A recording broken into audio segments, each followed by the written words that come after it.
কোন আইনে তাকে ছাড় দেওয়া হয়েছে? তিনি কি রাজ্যের মুখ্যমন্ত্রী প্রশাসনিক প্রধান বলে তাকে ছাড় দেওয়া হয়েছে?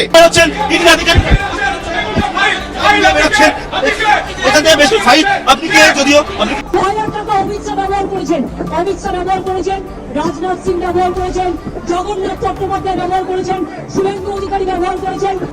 আজ নয় কাল সরকার কিন্তু বদলাবে গণেশ বাবু, দেশ ছেড়ে পালাবেন।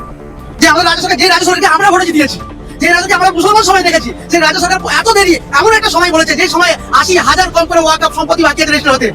যদি মমতাকে জেলে পাঠাতে না পারে, শুভেন্দু অধিকারীদের উচিত এই মুহূর্ত থেকে দাঁড়িয়ে রাজনীতি ছেড়ে সন্ন্যাস গ্রহণ করে চলে যাওয়া।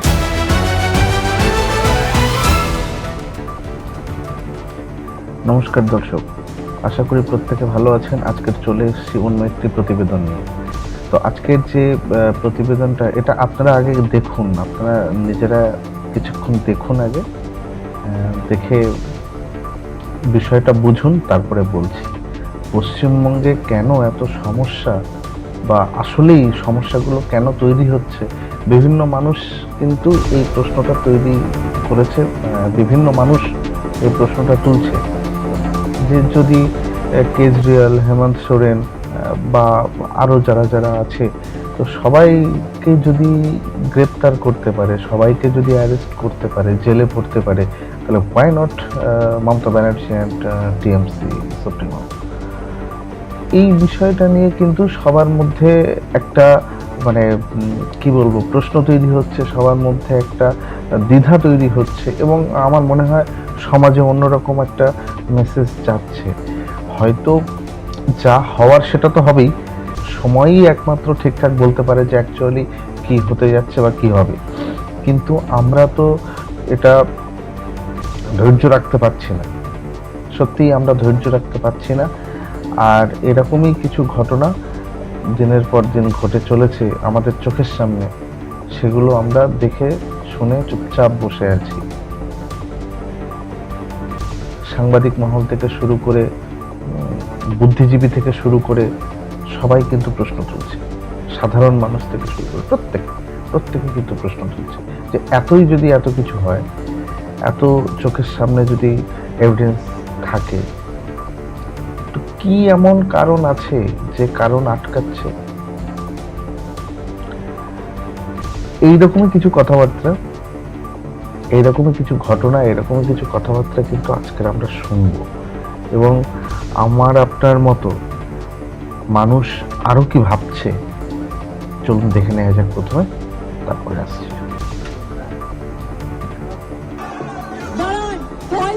অমিত শাহ ব্যবহার করেছেন, রাজনাথ সিং ব্যবহার করেছেন, জগন্নাথ চট্টোপাধ্যায় ব্যবহার করেছেন, শুভেন্দু অধিকারী ব্যবহার করেছেন।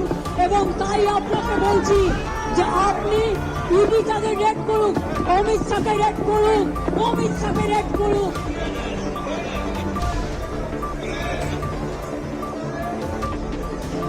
কে আমাকে খেপায় যে আমি কেন চায়ের কথা বলি? প্রধানমন্ত্রী যখন বললাম চায় বেচতেছে, তখন তো তুমি কিছু বলো না। আমি যদি বলি ভাই যখন কিছু নেই, ১,০০০ টাকা নাও, দুটো চায়ের কেটলি কেনো, ঘর থেকে কিছু চা কিনে তৈরি করো, আর বিস্কুট নাও, বউকে দিয়ে ঘুগনি তৈরি করে আনো, দেখো প্ল্যাটফর্মে গিয়ে দাঁড়াও, বাস স্ট্যান্ডে গিয়ে দাঁড়াও, এই টাকা তোমার কত দিনে কত টাকায় দাঁড়ায়। আমি এদেরকে ওয়ার্নিং দিয়ে যাবো as a parliamentarian, as a representative of the people, মানুষের প্রতিনিধি হিসেবে, যে আজ নয় কাল সরকার কিন্তু বদলাবে গণেশ বাবু, দেশ ছেড়ে পালাবেন না।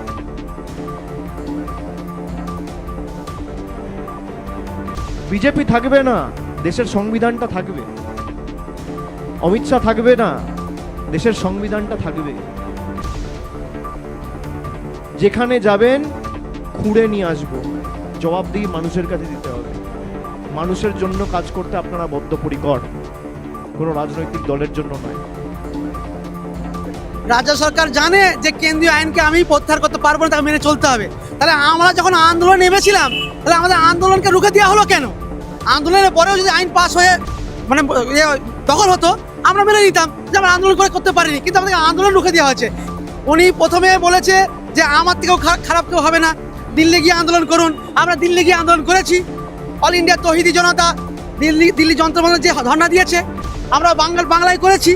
কিন্তু যদি উনি বলতো যে না তোমরা আন্দোলন চালিয়ে যাও, এটা কেন্দ্র সরকারের আইন পাস হয়ে গেছে, আমার এখানে কিছু করার নেই, তাহলে আমরা আন্দোলন লড়ে থাকতাম, তাহলে আমরা মেনে নিতাম যে আন্দোলন করে আমরা হেরেছি। যে আমাদের রাজ্য সরকার, যে রাজ্য সরকারকে আমরা ভোটে জিতিয়েছি, যে রাজ্যকে আমরা মুসলমান সবাই দেখেছি, সেই রাজ্য সরকার এত দেরি এমন একটা সময় বলেছে যে সময় 80,000 কম করে ওয়াকফ সম্পত্তি বাকি আছে রেজিস্টার হতে, সম্ভব নয় 5-6 দিনের মধ্যে, তাহলে কি করে হবে? তাই জন্য আমার মনে হয় এখানে বড় ভুল করে গেছে রাজ্য সরকার। অবশ্যই মমতায় গ্রেপ্তার হওয়া উচিত, তাকে ডেকে জিজ্ঞাসাবাদ করে আইন অনুযায়ী তিনি তো গ্রেপ্তার হবেন, তিনি ওটা তার নিজের, তিনি মুখ্যমন্ত্রী। আমি যদি বলি তিনি দলের সভানেত্রী হয়ে গেছেন, তাহলে সেখানে অত সিকিউরিটি কেন? পুলিশের প্রধান না কেন? তাহলে পুলিশের প্রধান না কেন? তাহলে আপনি মুখ্যমন্ত্রী হিসাবে সেখানে গেছেন, অন্য একটা দপ্তরে গিয়ে আপনি ডাকাতি করে নিয়ে চলে আসলেন, আর রাজ্যের মানুষ এটার অপেক্ষায় আছে কবে মুখ্যমন্ত্রীর জেল যাত্রা হবে, কবে ব্যবস্থা নেওয়া হবে। সেখানে ইডি চুপ, এটা মেনে নেওয়া যায় না। যদি মমতাকে জেলে পাঠাতে না পারে, শুভেন্দু অধিকারীদের উচিত এই মুহূর্ত থেকে দাঁড়িয়ে রাজনীতি ছেড়ে সন্ন্যাস গ্রহণ করে চলে যাওয়া। মমতা ব্যানার্জির বিরুদ্ধে এমন অভিযোগ আছে যেখানে ওর জেলে থাকার কথা, বাকি জীবনটাও জেলে থাকার কথা। আন্দোলনে জন্ম, আন্দোলনে মৃত্যু, আন্দোলনে জীবন, এসব নিয়ে ভেবে তো লাভ নেই, ওনার বক্তৃতা শুনে লাভ নেই। এগুলো ওর ওই পেটুয়া বুদ্ধিজীবীদেরকে বলুন, ওরা বলবেন। আর বেশ করেছেন, ওটাই করেছেন জীবনে, আর তো কিছু করেননি। এমনি আপনার এমন অবস্থা হয়েছে, এখন আপনার ভাইপো পাত্তা দেয় না, আর ভাড়া করা বুদ্ধিজীবী দিল্লির। হ্যাঁ, সেদিনকে কিছু বুদ্ধিজীবী লিবারাল সব এসেছিল এখানে কলকাতায়, এসে ববি হাকিম আর পার্থচার এই ব্রাত্য বসু এদের সঙ্গে ডাকা করে গেছে।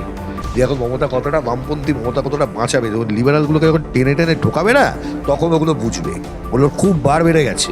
ওরা ভেবেছে পশ্চিমবাংলাতেও ওই এক চক্করে চলবে না, বিজেপি খারাপ, মমতা ভালো।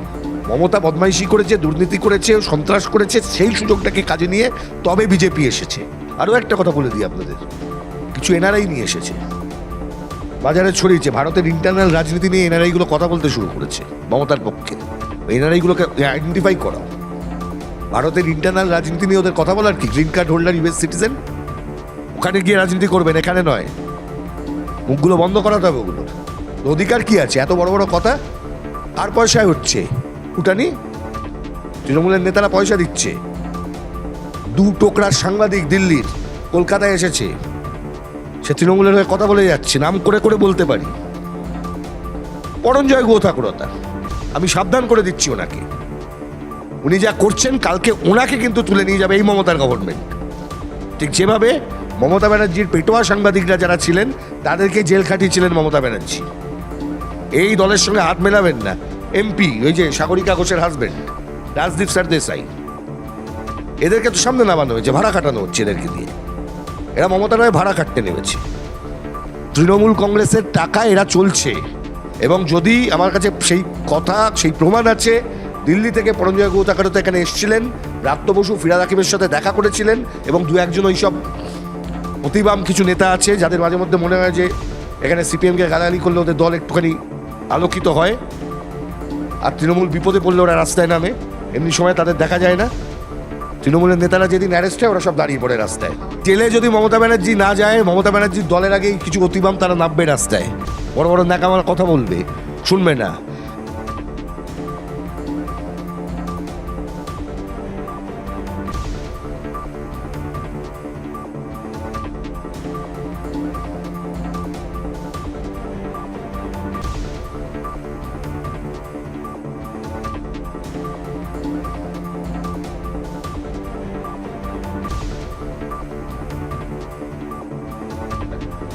যাই হোক, এতক্ষণ ধরে তো আপনারা দেখলেন বা শুনলেন।